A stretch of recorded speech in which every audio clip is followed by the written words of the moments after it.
The biggest mistake is to just adopt a mark without clearing it. That is very common. It's not sufficient to just do an internet search, or some people even go a step farther and will go to the US PTO database and look and see if there's a registration already in existence for that particular trademark, that word.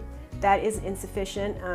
Of course, that's better than doing nothing, but that really isn't sufficient because you need someone who understands how goods and services are related and how marks can be related based on the way that the courts view these things, how they think about it, to understand whether or not things are close enough to be confusingly similar. That's really the most important thing, is whether consumers would be confused because two think that the marks are too close or the goods and services are too close. So the biggest mistake by far is just adopting a mark without speaking to a lawyer first to clear it, or trying to clear it on your own. And then the second biggest mistake would be to, just not file that application with the USPTO to get the registration. To just assume that you don't need to, or even just filing in your own state.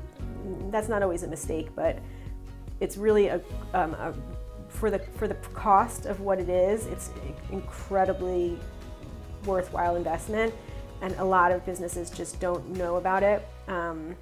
Big companies, they have legal staff, they clear every mark. I've worked with companies, pharmaceutical companies, they have hundreds of trademarks in their docket, and every time they come up with a new one, they clear it. They have the resources to do that. They secure it. They know what they're doing because it's so important.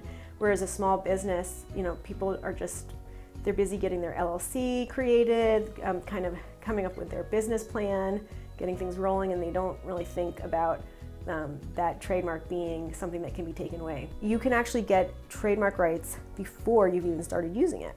It's very generous, in my opinion, that the United States Patent and Trademark Office allows this. But if you have a genuine intent to use a trademark in connection with a product or service in the future, you can actually apply and get kind of a preliminary granting of that application, and you can extend it to be open for up to 3 years. You do have to pay filing fees along the way to keep it open, but that's another thing that a lot of people don't realize. So, you might have an idea, I think I want to expand into this area, but we're not quite ready to launch yet, and you can apply and do it that way.